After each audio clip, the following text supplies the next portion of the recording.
can see a face in there. Can you see the face? I can definitely see a face. That is really quite spooky.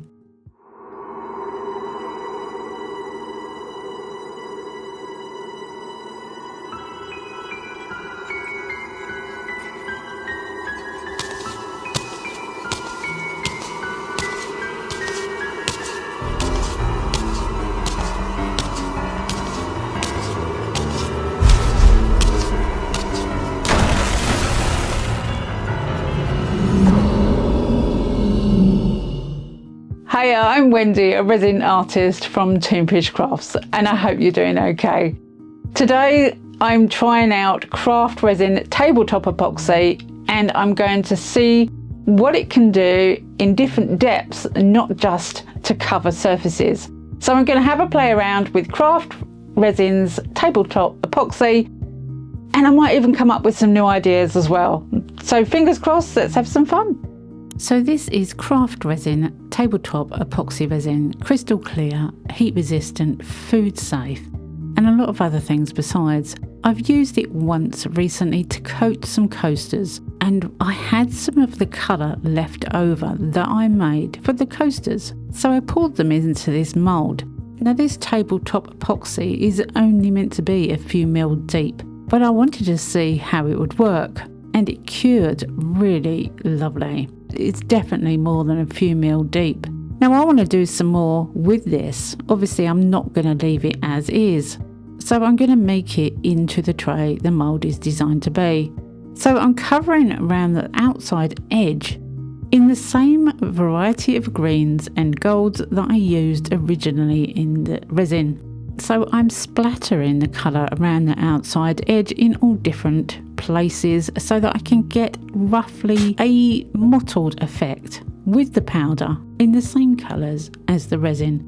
Now even if I tried really hard, there's no way I could get exactly the same shade of colours that are already in this tray. So I decided to improvise and use those colours just to give a mottled base. That should match in nicely even if it looks different. The colours are roughly the same. It's not going to look the same, but it should match in. I don't know if I'm explaining myself very well there. Okay, let me try to explain this way. If you try and make something to look the same and it doesn't look the same, it will look odd. But if you make something look similar, it won't look odd. Does that make sense? So when I'm happy that I've coloured right the way around the outside edge, I clean up the middle with a baby wipe, because flyaway mica has landed in the middle part and I don't want it there. So I give it a good clean with a baby wipe, then I wipe it dry with a lint-free microcloth. Now I got a little bit inventive. This is thick plastic, and I have used this plastic to give me a rippled effect on the back of resin pieces, but I was looking for something a little bit more textured, and I thought maybe if I used heat on this plastic it would shrink in places and give me a better design. It's going to be abstract, and that's fine, I'm happy with abstract, but after a while I've got quite a cool effect on this plastic. It is really thick plastic and it doesn't bend very easily. I would imagine thinner plastics are going to melt quite quickly. This one did take quite a lot of heat. But in the same way that you would make dichroic film, I figured the clear plastic would do a good job too. So I just kept going until I was happy with the design of it. It did crease quite severely in places, but I could use whatever part of this plastic I wanted to. And it did seem quite bobbly. Now, the bobbly part is the part that I'm going to put into the resin. So I decided to go over with the heat gun and push it down with my hands to try and get rid of some of those bubbles so that I have less chance of getting big air pockets. Sizing it up to the mould, I can see which pit I want to use, and it's only going to be seen in the centre of this piece anyway. So it's time now to mix some more resin. Again, I'm using the same resin as before because I want to see how it works in depths that it's not designed for. As I said, this is tabletop. It's not really designed for depth work. The recommended depth is a few mils only, not a centimetre. So I've measured out roughly the sort of amount of resin that I needed in 2 halves. I've mixed it together. I have warmed this resin prior to mixing, so it is quite liquidy. It's nice warm temperature, and I thought I'd add some really nice sparkly glitter into the mix as well. There's not going to be any colour in this part, it's going to be clear with glitter. So I'm going to pour the clear resin onto the tray. Now it's going to pick up the colour that's around the outside edge, and I desperately want that to try and blend in with the rest of the colour on the tray. I'm going to use a heat gun to get rid of any of the air bubbles that may be in there. You can see how it's sparkling with that glitter. This is just multicolour, ultra fine glitter. I'll go around the outside edge with a micro brush to get rid of any stuck air in 90-degree angles, and then it's time for me to put the plastic in. So I spray the whole thing with isopropyl alcohol.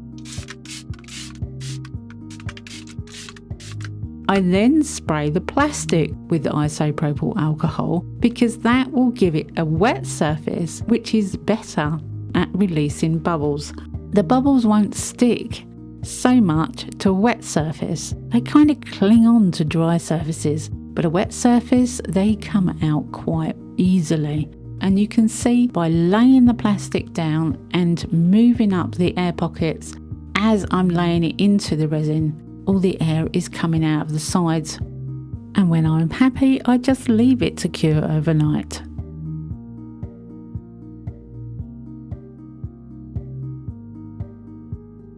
So the following day, I can take the plastic off.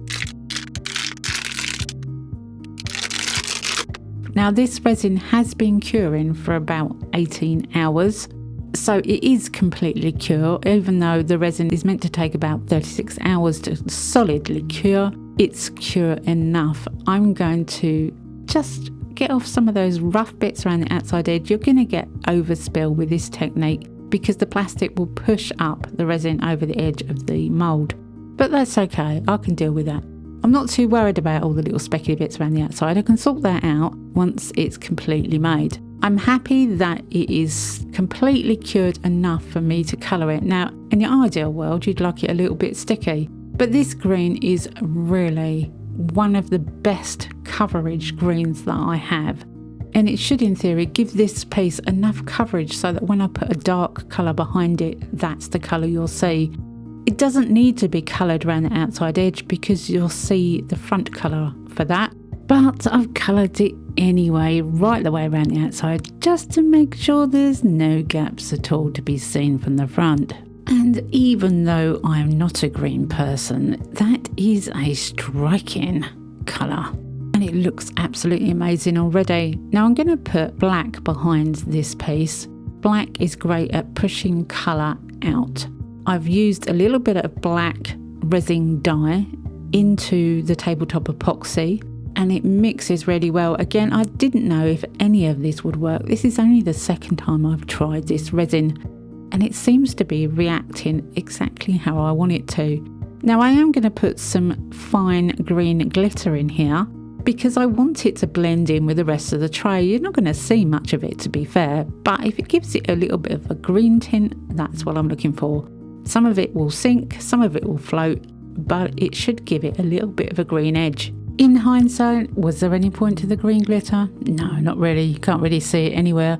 I'm just going to cover the rest of this tray in the black tabletop epoxy. This should be enough. I think I've worked out that this is enough resin to give it a nice full coat at the back. Now the resin from the original piece where the plastic had pushed the resin up around the edge of the mould, I'm now actually over the edge of the mould with this black, but I'm going to carry on and make sure all that green is covered, although some of it is probably going to get trimmed off at the end. When I'm happy that it is completely covered, all bar maybe one bit that is sticking up that I can trim off later. Then I use a heat torch to go over and try and get rid of some of those bubbles on the surface, and I leave it to cure.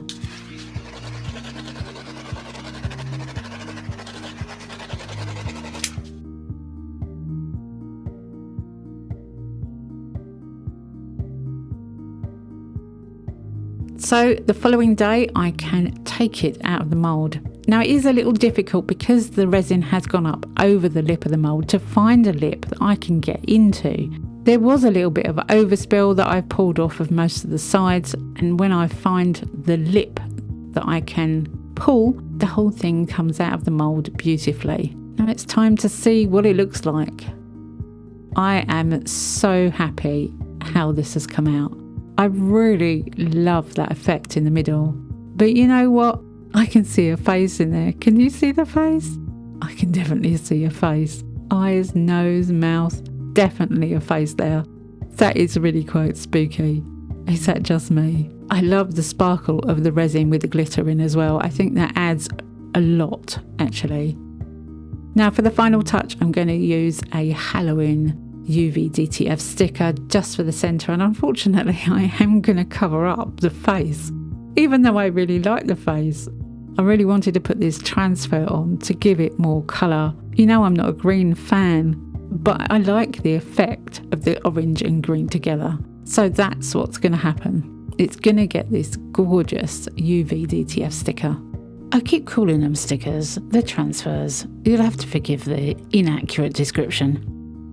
I go over it with a tool to make sure it's completely stuck. There's a lot of little bits on this sticker, and I want to make sure they are all stuck to the resin. I'm actually using a Cricut tool, but you could use a credit card with this. It just needs to be flat and firm. Now I have speeded this footage up because it did take me quite a long time to get the plastic off of the top of this transfer, and you don't want to sit there for hours watching. So I've speeded this up.